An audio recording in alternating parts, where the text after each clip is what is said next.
Alors, bienvenue à notre quatrième et dernier webinaire en lien avec le marché du travail. Aujourd'hui, en fait, on va aborder les habiletés sociales, l'ABC des habiletés sociales dans un milieu de travail. En fait, là, on avait commencé par créer notre profil, identifier nos forces, nos défis, nos besoins, pour bien cibler le marché, l'emploi idéal pour nous.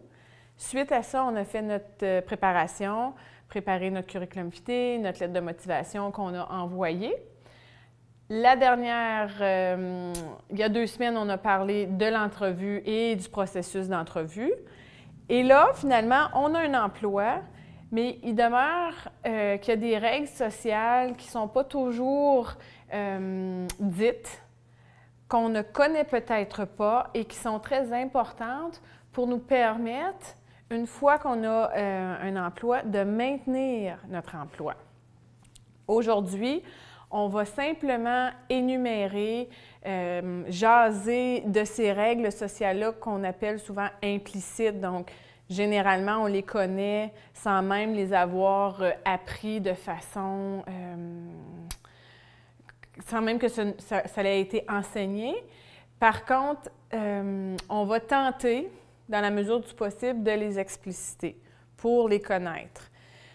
Je vous encourage à travailler ces habiletés sociales-là bien avant d'arriver au milieu du travail pour faciliter cette transition-là avec vos collègues, les clients, les superviseurs, etc. Donc, si c'est possible, avant même de faire cette transition dans le marché du travail, c'est important de développer certaines habiletés sociales. Alors, je me présente, Vicky Laframboise, je suis orthophoniste et nous allons passer les prochains 45 minutes ensemble pour discuter justement des habiletés sociales.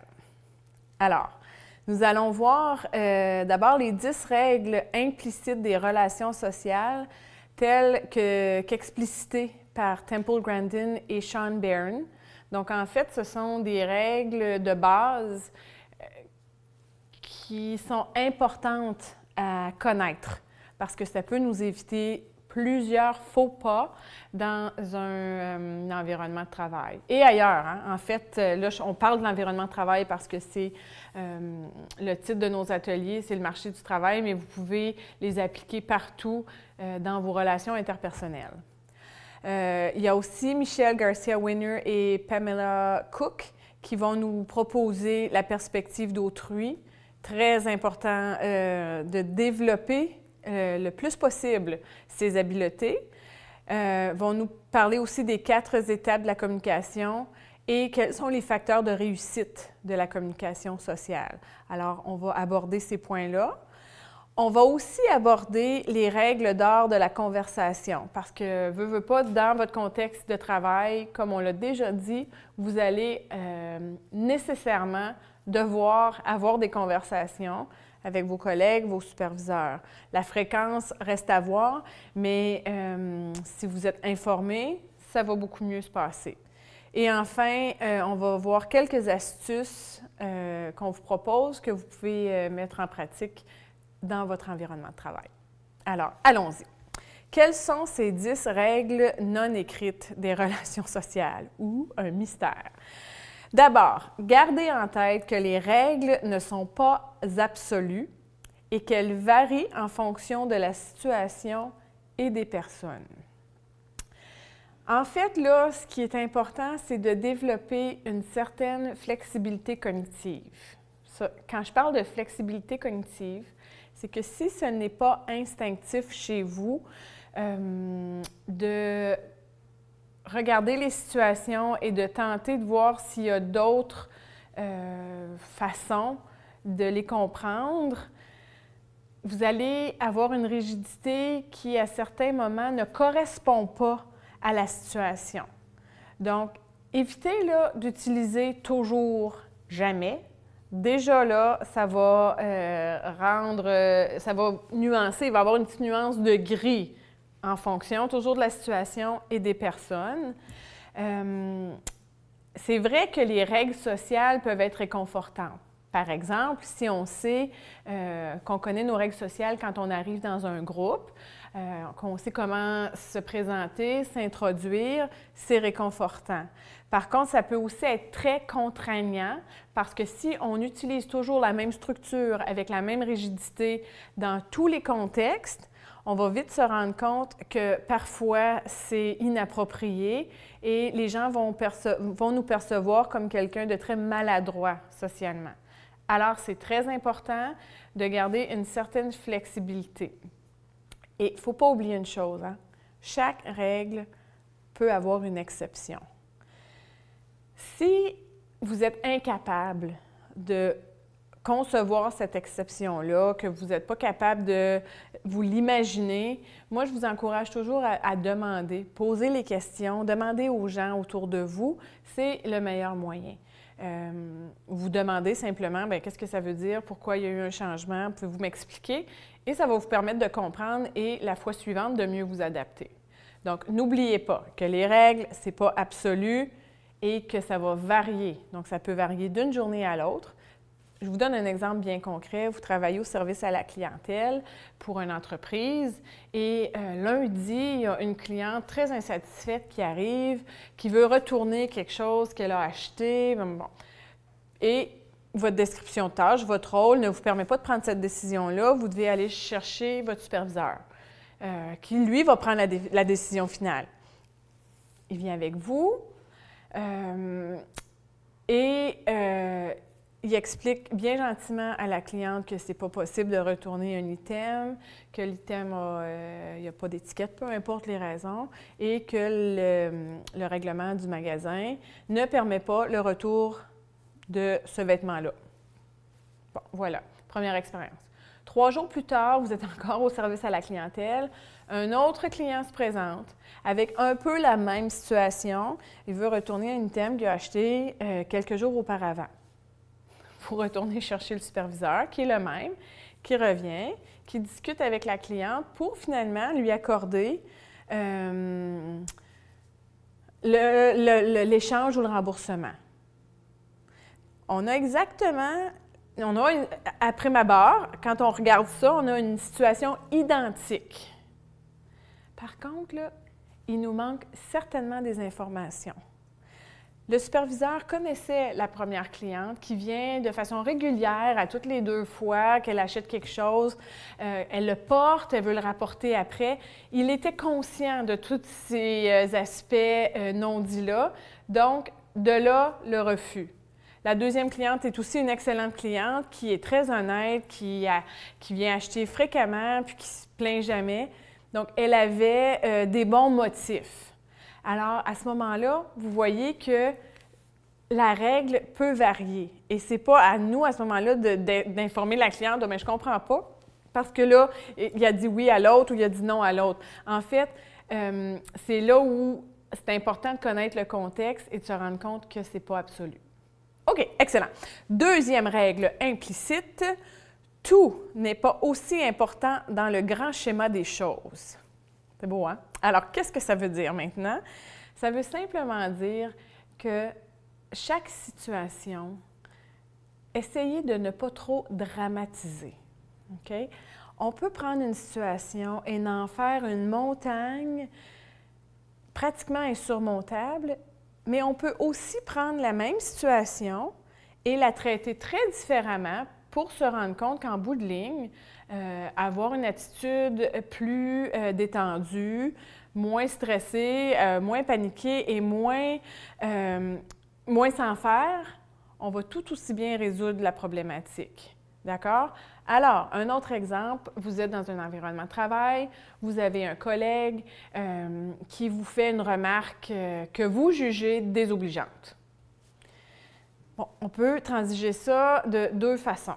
On peut en faire toute une histoire, arrêter d'y parler, aller voir le superviseur, en parler aux autres autour de nous. Ou on peut simplement décider d'en discuter directement avec notre collègue pour se rendre compte que, bon, il n'y avait pas eu une bonne soirée, il était arrivé un événement triste chez lui la veille et en fait, ce n'était pas dirigé directement vers vous. Donc, En fait, ce que ça veut dire, la deuxième règle, c'est que faites pas des montagnes avec tout et essayez d'avoir un petit peu de jugement avant de réagir trop fortement. La règle numéro 3, tout le monde fait des erreurs et il ne faut pas que ça ruine votre journée. Okay? Je le sais, des fois, parce que nous, on s'applique à faire les tâches correctement, sans erreur, on est fiable, on est ponctuel. C'est vrai que c'est dérangeant. L'autre personne, notre collègue qui, elle, fait les choses différemment, parce qu'elle va un petit peu plus vite, c'est possible que des fois, il y ait plus d'erreurs. Par contre, une chose qu'il faut vous dire, vous n'êtes pas responsable de la performance des autres. Et comme on a dit déjà, la perfection, c'est pas possible. Donc, l'être humain a souvent beaucoup plus de facilité à noter les erreurs des autres que nos propres erreurs. OK? Alors, à ce moment-là, dites-vous que les erreurs, là, ça se retrouve dans ce que l'on fait ou ce que l'on dit, mais ça ne définit pas qui on est. Donc, les erreurs arrivent, ça nous arrive, ça arrive aux autres. Il ne faut pas là, que l'erreur vous empêche de continuer ou mine votre journée au point où votre attitude change, vous devenez négatif, vous devenez grognon, grognonne, etc. On n'oublie pas ça. Ensuite, l'honnêteté, c'est différent de la diplomatie. OK. Là, il faut faire attention.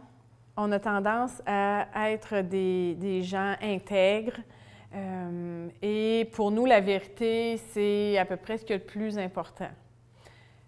Par contre, n'oubliez pas que la vérité, là, elle n'est pas toujours bonne à dire. Encore là, jugement critique très important.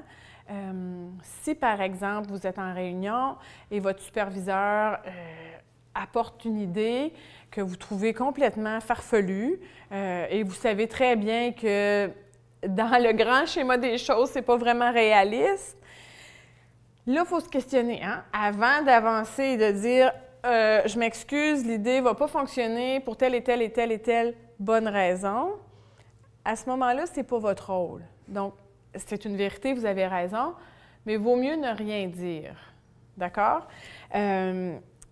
Et c'est important que vous appreniez quand vous pouvez exprimer votre opinion. Dans un milieu de travail, c'est pas comme à la maison. Vous ne pouvez pas toujours exprimer votre opinion. Parce que là, on est différentes personnes avec différents points de vue. Et le travail d'équipe est très exigeant, donc il faut apprendre. Donc ça, comment on apprend quand c'est le temps? Il faut vraiment observer au niveau du non-verbal de nos collègues. Puis, plus on va être familier avec l'environnement de travail, plus ça va devenir facile aussi de savoir quand c'est un bon moment ou non d'émettre son opinion. Et avec qui et dans quelles circonstances. La règle de base que je vous donne, c'est quand vous n'êtes pas certain, demandez, posez la question. Est-ce que je peux émettre mon opinion à ce moment-ci ou ça serait mieux d'attendre? Vous allez avoir une réponse qui va vous guider. Alors, plutôt que de faire prendre une mauvaise direction, vous attendez, puis quand le moment opportun arrive, alors là, vous pouvez émettre cette opinion-là. Ensuite, n'oubliez pas qu'être poli, c'est approprié dans toutes les situations. Si vous êtes poli, puis vous avez de bonnes manières, ça va vous permettre de participer dans les interactions sociales, clairement. Okay? La politesse, respecter les gens, vont faire en sorte que les gens sont contents que vous rejoigniez le groupe. Les gens vont se sentir à l'aise avec vous si vous êtes poli et vous démontrez de bonnes manières. Puis, n'oubliez jamais une chose, que vos comportements, à vous, qui êtes le seul ou la seule responsable, vos réactions vont affecter les autres. Alors, puis pensez à vous quand vous êtes dans une situation de groupe, comment le comportement des autres a un effet sur le vôtre. Donc, vous préférez quelqu'un qui parle moins, quelqu'un qui est plus attentif à ce qu'il fait, versus quelqu'un qui parle beaucoup, quelqu'un qui est très expressif. Les deux vont avoir un effet différent sur votre comportement. bien, les gens autour de vous, c'est la même chose. Donc, si vous avez une approche négative, que vous chialez, que vous voyez juste les aspects négatifs, les gens vont le sentir et rapidement, vous allez voir que les gens s'éloignent parce que naturellement, les gens positifs, les gens qui foncent, les gens qui vont avancer, ont quand même une vision assez positive des choses. Ce qui va se produire, vous allez graduellement être exclu, peut-être dans un sous-groupe de gens qui ont un peu les mêmes comportements. Pour l'employeur, ce n'est pas ce sous-groupe-là qui va être primordial à l'entreprise. Donc, vous voulez être dans l'autre groupe, des gens positifs, des gens qui ont du plaisir à effectuer les tâches. Bon, dans la mesure du possible. OK. N'oubliez pas non plus que ce n'est pas tous les gens qui sont gentils avec vous qui sont nécessairement vos amis. Ici, on veut graduellement, quand on arrive dans un nouvel environnement, il y a déjà des amitiés qui ont été créées à l'intérieur du groupe. C'est tout à fait normal. Et dites-vous que ça va être votre entrée va se faire graduellement, puis vous allez gagner la confiance des gens graduellement. Vous demeurez poli, vous avez des bonnes manières, vous êtes courtois, vous saluez les gens. Tranquillement, vous allez développer des liens d'amitié plus forts avec certaines personnes parce que vous partagez des traits de personnalité semblables, des intérêts communs. Et graduellement, vous allez vous intégrer au groupe. Si vous êtes en désaccord avec un collègue sur une question quelconque, ça ne fait pas en sorte que vous n'allez pas être des amis non plus. Donc, c'est sain d'avoir des discussions, ça fait avancer les idées, puis ça nous permet des fois d'avoir une perspective différente qu'on n'aurait pas vue autrement. N'oubliez pas, les amis vont s'entraider. Donc, ça peut vous aider peut-être à savoir, bien, est-ce que c'est un ami ou c'est quelqu'un qui m'utilise? Parce que souvent, on se pose la question. Il me demande toujours de rendre service. Bon, il ne peut jamais faire son chiffre du vendredi, il me le demande tout le temps, je le prends tout le temps. Mais quand vous lui demandez de l'aide, est-ce que cette personne-là vous en offre ou non? Jamais. Ça nous permet de voir est-ce que c'est une amitié réelle. Et dites-vous une chose, là, les gens ont très peu d'amis très intimes, très proches. On peut avoir beaucoup de connaissances, des amitiés en milieu de travail qui sont des collègues, mais ça n'a pas nécessairement besoin d'être des amis vraiment intimes. OK? La 7e règle qu'il ne faut pas oublier, c'est que les gens agissent différemment en privé qu'en public. Et heureusement, parce que sinon, la société serait très chaotique.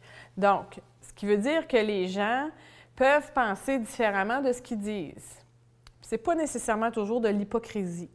Encore là, il faut savoir quand dire les choses, comment les dire et pourquoi on les dit. Donc, on peut penser par hasard que le comportement de cette collègue-là nous dérange, qu'elle parle trop fort ou bien travaille trop vite ou peu importe. Mais est-ce que c'est nécessaire de le dire? Probablement pas. Donc, c'est pour ça qu'on demeure poli. Et étant donné que vous avez probablement difficulté avec l'interprétation littérale et la perspective d'autrui, ce dont on va parler bientôt, des fois, c'est difficile de savoir la personne ce qu'elle a vraiment voulu dire, ce qu'elle a vraiment voulu insinuer par son commentaire. Donc, essayons de ne pas toujours prendre tout trop personnel. Et encore là, si vous avez le moindre doute, avant de vous faire une montagne, demandez, posez la question simplement. Qu'est-ce que tu voulais vraiment dire? Je n'ai pas bien saisi. Vous allez avoir la vraie réponse. C'est important aussi de savoir reconnaître quand les gens ne sont plus intéressés. OK?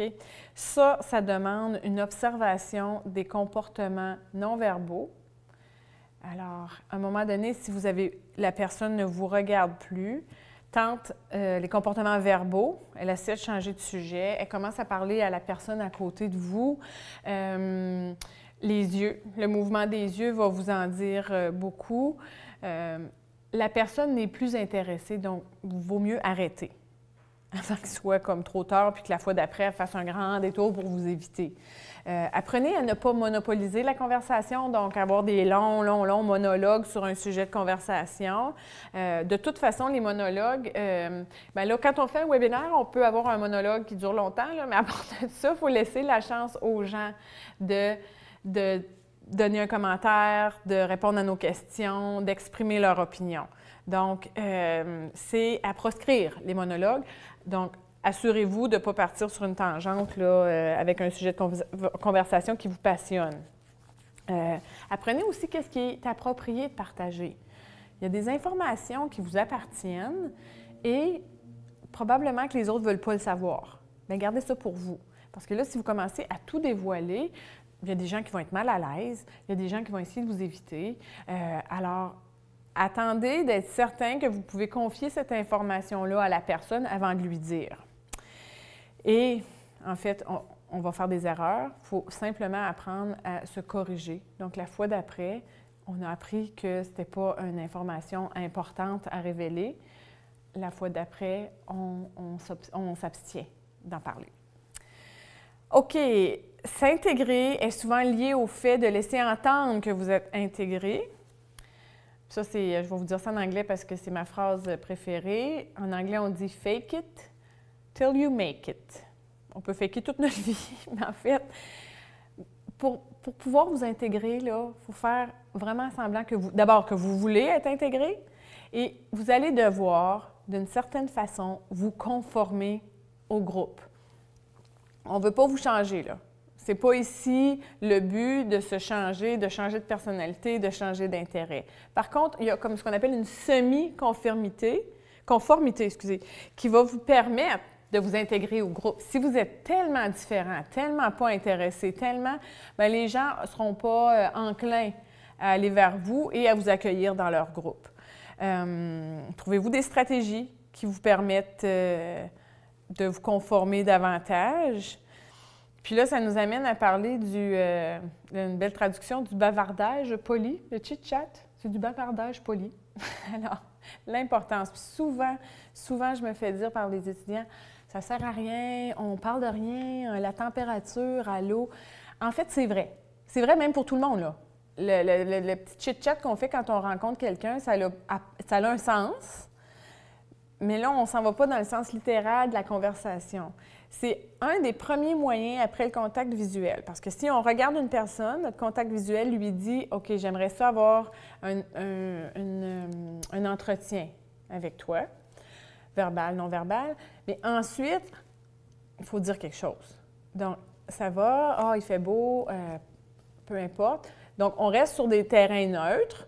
Parce que là, on ne sait pas si cette personne-là écoute le hockey, puis son équipe préférée, c'est les Canadiens, les Sénateurs.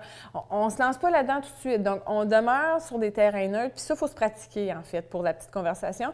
Puis graduellement, ça va nous amener vers des conversations plus importantes, plus intéressantes.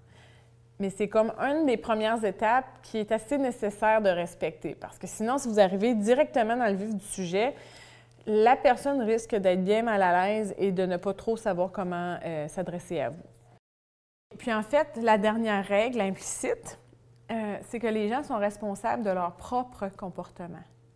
Alors en fait, là, si on veut être intégré dans un groupe, on est les seuls qui avons le contrôle de notre comportement qui nous permettent de nous impliquer dans le groupe.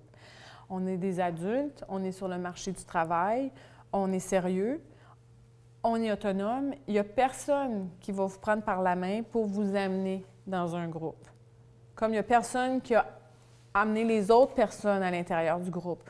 Donc, ça demeure votre responsabilité. Mais si vous prenez en considération toutes les autres règles, ça devrait faciliter. OK? Donc, voici 10 règles, révisez-les.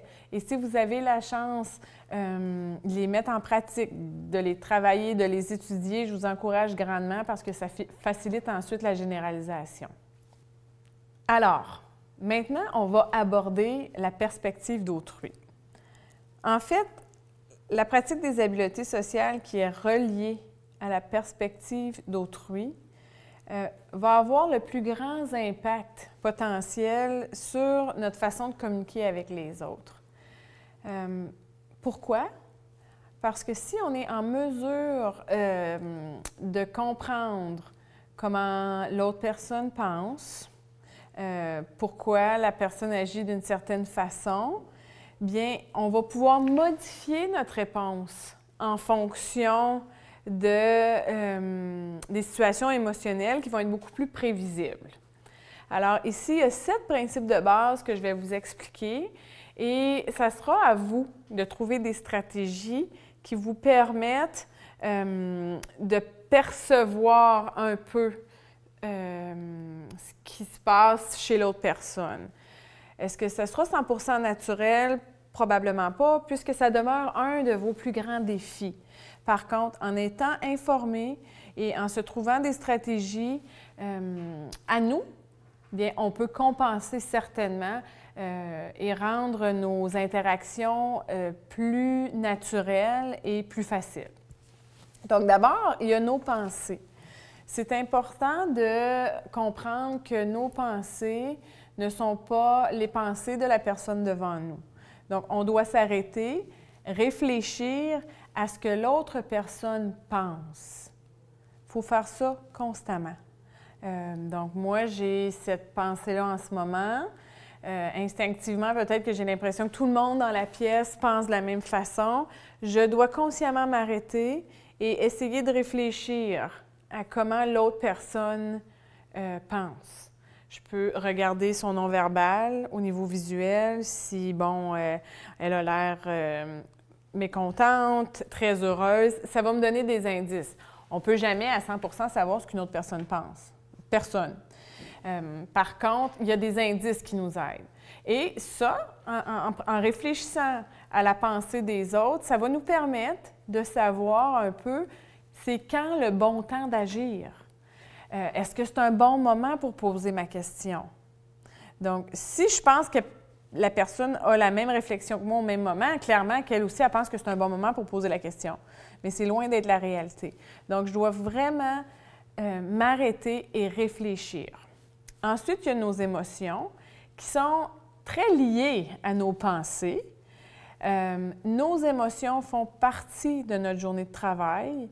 Ça nous suit partout. Là. On ne peut pas les laisser chez nous. On peut vivre des émotions différentes parce que ça va être des situations et des gens différents, mais on va être confronté à nos émotions toute la journée. Bien aussi, c'est important de savoir que les gens autour de nous aussi vivent des émotions et on peut être responsable de nos émotions, puis on peut aussi avoir une part de responsabilité pour les émotions des autres personnes. Donc, encore là, ça nous demande une réflexion et une observation des réactions émotives de nos collègues de travail. Il y a aussi les motifs physiques et les intentions des autres personnes. Alors, si on est en mesure de prévoir les intentions de l'autre personne, donc notre perception, là. Encore là, c'est toujours basé sur notre perception, mais de leur mouvement, de leur regard et de leur regard, on va être beaucoup plus en mesure de déterminer leurs motifs. Donc, il faut essayer de ne pas tout prendre personnellement.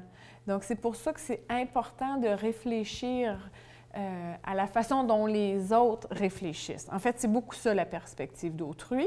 Et je vais être capable, moi, de cette façon-là, de moduler mon comportement. OK, alors je vous donne un exemple concret. Nous sommes en train de dîner. Tout le monde dîne ensemble. Et par habitude, je m'assois toujours à côté ou à peu près de la même collègue. Ce midi, je m'assois et avant de commencer à raconter là, ce qui s'est passé de ma matinée, puis comment c'était terrible l'autobus, j'observe. Là, je l'observe. Je la vois qui est avec son téléphone, qui est en train de texter quelqu'un. Je peux voir dans son visage qu'elle semble préoccupée. Donc ça va faire en sorte que je vais me questionner à dire oh, est-ce que c'est un bon moment de commencer à raconter mes péripéties d'autobus ou je serais peut-être mieux de dire ça va, simplement. Donc, c'est ça l'importance. Parce que si on commence à raconter sans se préoccuper de l'autre personne, on risque que cette personne-là, le midi suivant, ça soit plus loin. Il y a aussi le sens. Puis quand on parle du sens, c'est le langage et les intentions. Alors, n'oubliez pas, on en a parlé beaucoup, mais quand une personne nous dit quelque chose, ce qu'elle dit, ça ne veut pas nécessairement toujours vouloir dire la même chose. Donc, des fois, les paroles peuvent exprimer quelque chose d'autre. Puis, je suis très consciente que c'est difficile là, de sentir ces subtilités-là, mais si simplement vous gardez ça en tête, vous allez être beaucoup plus observateur et juste le fait d'être plus observateur, ça va faciliter. OK? Il y a aussi les systèmes de valeurs. Il ne faut pas oublier qu'on ne partage pas tous les mêmes systèmes de valeurs. Donc, il ne faut pas abaisser ou négliger le système de valeurs des autres parce que c'est démontré que ça va, c'est un des moyens les plus rapides d'agacer nos collègues. Donc, on n'est peut-être pas d'accord à 100%, mais ça ne nous permet pas d'abaisser leurs croyances. Il faut être prudent aussi avec l'humour.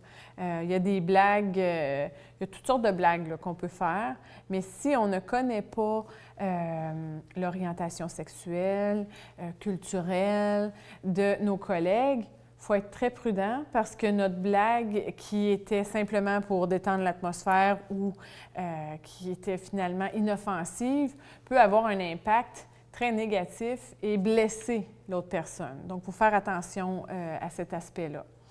Il y a aussi l'aspect des connaissances puis les expériences antérieures. Donc, ce qu'on sait ou qu'on connaît d'une personne, c'est vraiment primordial afin de déterminer qu'est-ce qu'on peut faire ou dire. Donc, en fait, c'est une bonne idée d'observer, puis de tenter de connaître les personnes avant de partager trop d'informations. Ici, par exemple, vous n'allez pas vous comporter de la même façon si c'est un nouvel employé qui vient d'arriver versus un collègue.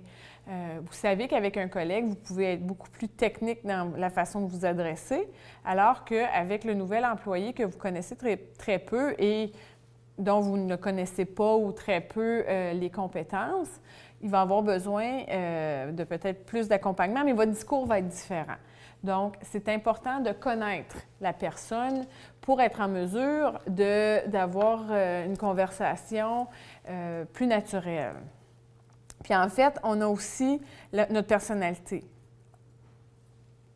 Il faut pratiquement être des caméléons sociaux qui nous permettent de modifier nos comportements en fonction des personnes et des situations. C'est pas facile, mais si on prend en considération les 7 principes, on va être en mesure de s'adapter le plus possible à la situation sociale pour avoir de saines relations avec nos collègues, nos superviseurs, les supérieurs, etc. Donc, on ne veut pas changer. On ne veut pas changer qui on est, mais si on veut, comme je disais tantôt, s'intégrer et faire partie du groupe, bien, on va devoir se conformer un peu et en se conformant, on va être mieux accepté, on va se sentir mieux, on va vivre des réussites, puis ça va faciliter l'intégration. Au niveau de la communication, je vais vous partager 4 étapes importantes.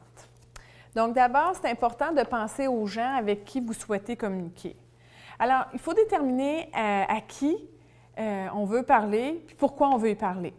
Je veux dire, c'est une règle de base, mais en fait, on n'arrive pas n'importe où et commencer un grand discours avec n'importe qui si ce n'est pas une facilité pour nous.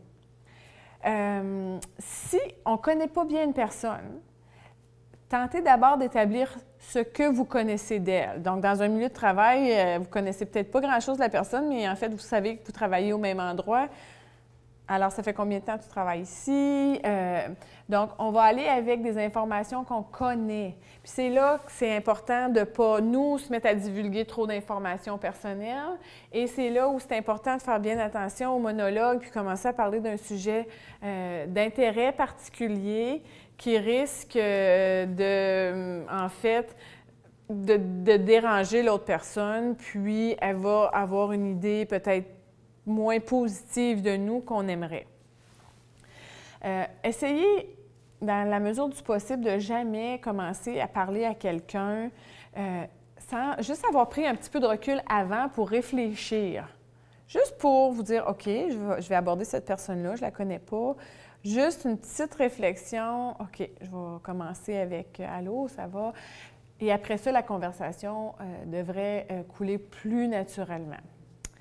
C'est important aussi d'utiliser votre corps pour établir une présence physique. Donc, la façon dont vous vous positionnez, n'oubliez pas la façon dont vous placez vos épaules. Est-ce qu'ils font face à la personne? Est-ce qu'ils sont tournés vers une autre personne? Ce sont des indices importants pour votre interlocuteur, la personne à qui vous allez parler. Quand vous allez approcher un groupe, OK? Il y a une façon d'approcher un groupe. On y va en périphérie, on s'approche graduellement où il y a un espace de libre. Puis, on tente de respecter la règle de un bras. Donc, là, il y en a qui vont être plus proches, plus loin, dépendamment de la longueur de votre bras. Non, c'est une façon de parler, mais en fait, généralement, on se tient à peu près à la longueur d'un bras entre nous et une autre personne. Trop proche, on a l'impression que la personne est dans notre intimité, puis trop loin, ben là, on a l'impression que la personne ne veut pas nécessairement interagir de façon très personnelle. La façon dont on dirige nos pieds, nos hanches, nos épaules et les mouvements de notre corps vont en dire long sur notre implication dans le groupe. Donc, il faut prendre ça aussi en considération. Donc, si ça ne se fait pas naturellement, pratiquez-vous, faites-vous des listes, des stratégies pour tenter le plus possible de le mettre en pratique. C'est important aussi d'utiliser vos yeux. Ça va vous permettre de penser aux gens à qui vous voulez entrer en relation. Et honnêtement, le contact visuel, c'est le signal non-verbal qui est le plus puissant qui indique qu'on veut interagir avec quelqu'un. Donc, il y a une importance au contact visuel. Mais là, on ne parle pas de soutenir le regard yeux dans les yeux d'une personne pour une longue période de temps. De toute façon, ça met tout le monde mal à l'aise, ça. Mais on regarde au moins dans la direction. Puis ensuite, bien, utilisez votre parole pour entrer en relation avec les gens. On peut poser des questions brise-glace, c'est une bonne façon. Comment ça va? T'habites où? Donc, on pose des questions pour tenter de connaître l'autre personne. On peut éventuellement poser des questions personnelles qui sont appropriées. On peut aussi poser des questions affirmatives. Des questions affirmatives, c'est plutôt rhétorique, puis ça démontre qu'on écoute l'autre personne, qu'on porte attention à ce qu'elle dit. C'est une bonne façon de maintenir l'échange. Des commentaires aussi, donc on peut poser des questions, mais on peut aussi faire des commentaires qui vont soutenir ce que l'autre personne dit. « Ah oui, tu as bien raison, il fait beau aujourd'hui. » Ou on peut ajouter un commentaire pour établir une connexion. « Ouais, il fait beau, il annonce beau cette fin de semaine, avez-vous des plans, avez-vous quelque chose à faire? » Donc là, oups, on s'engage vers une conversation à deux sens. Voilà. Donc ça, c'est nos 4 étapes de communication. Il y a aussi des facteurs, c'est ce qu'on va regarder, les facteurs de réussite dans la communication sociale. Encore là, vous allez devoir pratiquer, peut-être relire, vous prendre des notes pour tenter de le faire le plus naturellement possible, ou du moins y penser. Adresser des compliments, c'est un facteur de réussite. Tout le monde aime se faire complimenter, donc, en fait, moi, ce que je recommande, c'est d'avoir un compliment sincère. Par exemple, vous aimez ce que la personne porte, vous trouvez ça un vêtement que vous trouvez beau, vous faites le commentaire. Vous trouvez que la personne s'exprime bien, vous pouvez le mentionner. Vous trouvez que la personne a fait un bon travail, vous pouvez le mentionner. Donc, c'est un des facteurs de réussite. Il ne faut pas non plus être gêné d'offrir des excuses quand c'est nécessaire. Si on s'est trompé, si on a fait un faux pas social, on s'excuse. Oh, je m'excuse, mon erreur. Les gens sont très réceptifs, beaucoup plus que si on est tout de suite sur la défensive puis qu'on blâme les autres personnes. Donc, il faut assumer nos responsabilités. Et c'est très important dans un environnement social pour maintenir des relations saines. Il faut aussi savoir demander de l'aide. Vous, est-ce que ça vous dérange d'aider quelqu'un qui vous le demande? Je pense que non. Bien, il faut aussi être en mesure de le demander. De cette façon-là, on risque moins de faire des erreurs, on va mieux exécuter la tâche et l'autre personne va se sentir très valorisée aussi d'avoir pu nous aider. Il faut savoir reconnaître quand on fait une erreur, puis on se reprend. On ne reprend pas l'erreur, mais la fois suivante, on fait mieux. Tout à fait, c'est la nature humaine et c'est ce à quoi on s'attend. L'art des salutations, c'est pas facile, mais on salue quand on arrive, on salue quand on part, c'est important. Les gens remarquent, donc quand j'arrive au travail, je salue mes collègues. Si je rencontre mon superviseur, je le salue. Avant de partir, je dis au revoir, bonne soirée, bonne fin de semaine, peu importe. Je n'ai pas besoin de m'éterniser, mais on donne une impression positive de nous. On démontre qu'on est intéressé dans les autres parce que ça, c'est important. On ne peut pas s'attendre à ce que les gens soient intéressés à nous si nous, on ne fait jamais des démarches pour démontrer notre intérêt aussi. Puis ça n'a vraiment pas besoin d'être compliqué. Bonne soirée, à demain, quand on part. Puis les gens sont contents de ce contact-là. Puis c'est important aussi de gérer nos émotions, là. Donc, il faut être prudent là, si on a une tendance à réagir fortement, à pleurer dans certaines situations. On n'est plus à la maison, on n'est pas dans un milieu privé, on est en présence de collègues de travail, donc on essaie le plus possible de gérer ça pour maintenir une certaine notoriété à l'intérieur du groupe. Donc, pour que les gens nous prennent au sérieux, en fait, il faut agir sérieusement, dans la mesure du possible. Ça va? C'est beaucoup d'informations, j'en suis bien consciente. Puis, le groupe de discussion qu'on va avoir la semaine prochaine va vous permettre peut-être de rédiger des questions pour que je puisse peut-être vous guider davantage. Je pense que c'est de cette façon-là qu'on va s'y prendre parce que là, c'est énormément d'informations assez théoriques. Puis, je pense que ce serait le fun qu'on puisse en discuter ensemble. Bon, il y a des règles d'or aussi de la conversation. Parce que là, dans un environnement social, les habiletés sociales, il y a une conversation, des conversations qui vont s'établir. Pour débuter, on doit être en mesure d'initier la conversation. Qu'est-ce que ça veut dire? Ça, c'est d'apporter un sujet de conversation. Généralement, on commence avec le bavardage poli pour démarrer la conversation. Et ensuite, c'est bien d'avoir un sujet. Parce que si je dis « Ah, allô, ça va? Il fait beau aujourd'hui? » Puis je n'ai pas pensé à mon sujet de conversation, malaise. Alors là, ce qu'on propose, c'est avant de vous lancer avec le petit babillage, avec le bavardage avec la personne, pensez à un sujet de conversation. OK, ce que je connais de cette personne-là, ses intérêts, on pourrait peut-être aborder ce sujet-là. Ensuite, c'est super important de respecter les tours de parole. Alors, on parle, on laisse le temps à l'autre personne de parler. L'autre personne, en principe, va nous renvoyer la balle. Donc, si on est deux, si on est plusieurs, il faut s'assurer de ne pas monopoliser, on va le voir plus loin, là, la conversation. Chaque personne, en principe, devrait avoir un tour de parole, le temps d'exprimer soit un commentaire, une idée ou de poser une question. Très important, on a souvent tendance à prendre la parole, puis là, on n'arrête plus. Puis là, qu'est-ce qui se passe? Bien, les gens vont se disperser et puis ils vont commencer une conversation entre eux. On veut échanger de l'information, donc c'est pas oui, non, peut-être. Et toi, qu'en penses-tu? Donc, par le biais de commentaires, on peut alimenter la conversation qui permet un échange réciproque. Si c'est l'interlocuteur qui vient vers nous et qui va initier la conversation, une règle, c'est bien de répondre à cette initiative-là, donc avec une réponse verbale et ou non verbale. On veut maintenir l'échange, donc ce n'est pas après deux échanges tout d'un coup on arrête et on ne dit plus rien. Donc, si on ne sait pas trop quoi dire, on peut relancer en posant une question ou en faisant un commentaire, mais on maintient la conversation. Réparer un bris de communication, ce que ça veut dire, c'est que c'est très possible qu'à un moment donné, vous dites quelque chose puis l'autre personne ne semble pas comprendre. Alors, on reformule à ce moment-là pour que la personne comprenne. Ça se peut de façon inverse que l'autre personne dise quelque chose que je ne comprends pas. Alors, c'est à ce moment-là que je pose la question pour bien comprendre de quoi on parle.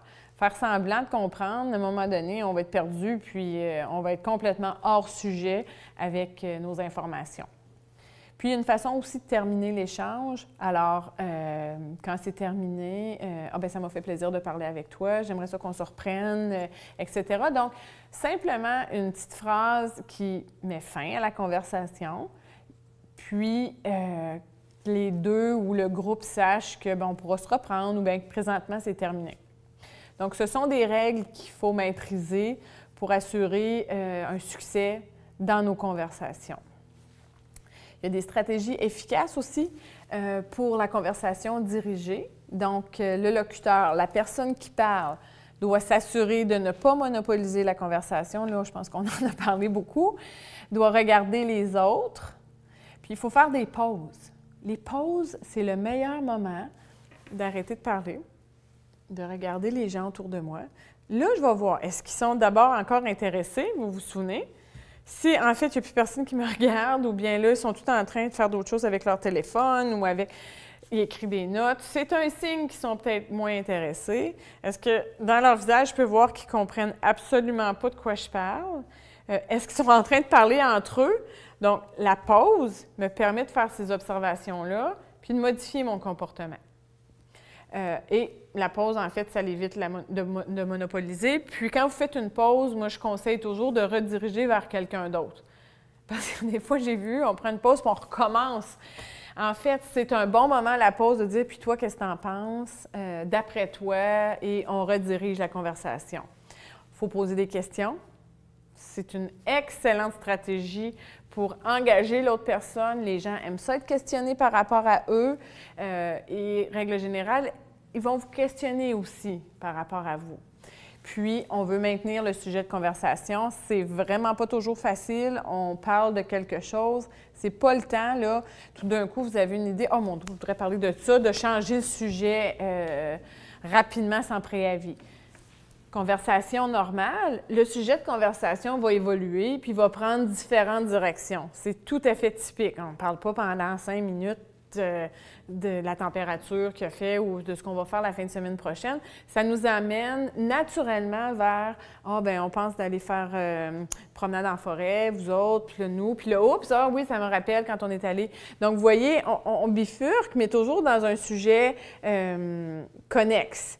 C'est vraiment pas le temps de, si on parle de la fin de semaine, de dire « Ça me fait penser. J'ai acheté le meilleur lave-glace pour mon auto. » Hein? Quand je le dis de même, c'est un peu drôle, mais en fait, ça peut arriver, puis c'est pas conseillé. OK. Si vous êtes l'interlocuteur, la personne qui écoute, vous avez aussi un rôle pour la conversation. D'abord, d'écouter l'autre personne, puis mettez-vous à sa place. Ça ne vous tente pas d'être en train d'écouter un monologue. Là. OK? Là, comme interlocuteur, j'attends pour la pause. Et là, je peux faire mon commentaire, partager mon opinion, etc. Je dois attendre la pause.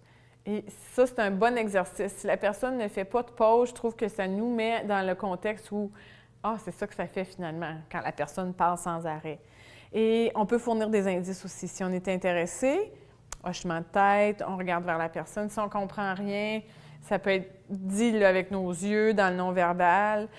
Donc, on fournit les indices nécessaires à l'autre personne. Ça va? OK. Et enfin, pour terminer aujourd'hui, je vais vous parler de quelques astuces à mettre en pratique. Encore relié aux habiletés sociales dans un milieu de travail, mais là, c'est un petit peu plus précis. Donc, par exemple, durant les réunions, quelle est la règle sociale à respecter pendant une réunion? Il y a différents types de réunions. Il y en a qui sont plus formelles, il y en a qui sont moins formelles. Mais règle générale, je vous conseille de vous en tenir à l'ordre du jour. Bon, règle générale, il y a un ordre du jour. Si vous avez des points à ajouter, que vous voulez vraiment discuter, vous le dites au début, puis on peut l'ajouter. Sinon, ça peut peut-être aller à la prochaine réunion. Essayez de ne pas donner trop de détails si on vous demande votre avis, si c'est à votre tour de parler. Hein? L'important, le moins que vous allez en dire, le plus précis que vous allez être, le plus de chances que votre idée soit retenue. Là, si vous partez sur un monologue, il y a bien des chances que les gens ne vont pas porter attention à ce que vous dites. Essayez de vous concentrer sur le sujet de conversation, pas bifurquer. C'est le temps d'exprimer votre opinion, mais en même temps, n'oubliez pas de laisser la chance aux collègues de s'exprimer également.